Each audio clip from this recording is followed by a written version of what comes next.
بصوا يا جماعه، انا قررت انزل الشارع واقابل اي حد ماشي في الشارع، لو لقيته عامل لي فولو على الصفحه بتاعتي هديله 200 جنيه دي، اي حد متابعني هديله 200 جنيه دي. تعالوا معايا، في ناس واقفه هنا. تعال بتصور. اخواتي السلام عليكم، عاملين ايه يا اخواتي؟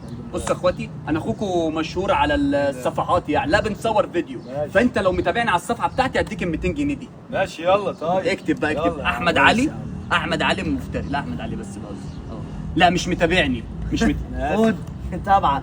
متابعني يا ابن اللذينه، مبروك كسب معانا 200 جنيه. احلى 200 جنيه يا باشا. خلاص هات اقفل ايه؟ هات ال 200. انت مالك قفشت فيها كده؟ انت مجنون ولا ايه؟ انت اوعى ايدك بدل ما اعضك، اوعى ايدك يا عم انت مش قلت اللي عامل لك فولو تديله 200 جنيه؟ طيب ماشي يا عم، الناس المشاهير كلها بتعمل كده. يا مال المشاهير يا عم، انت افهم. مش اتفقت معايا على حاجه؟ ايوه، ما المشاهير كلها بتعمل كده، وبعد كده ما يفصل الفيديو بناخد ال 200 جنيه. انا مالي، انا مالي بالكلام ده يا عم أخويا. دي مش فلوسي، فلوس ابويا. اهدى 5 في ايه يا عم؟ شيل هات يا الفولو. اسطى كده. لا، يا عم يقفل بقى ولا كده، 200 يقفل. جنيه. بس ده شيل لك الفولو، هاخد 200 جنيه. خد يا عم.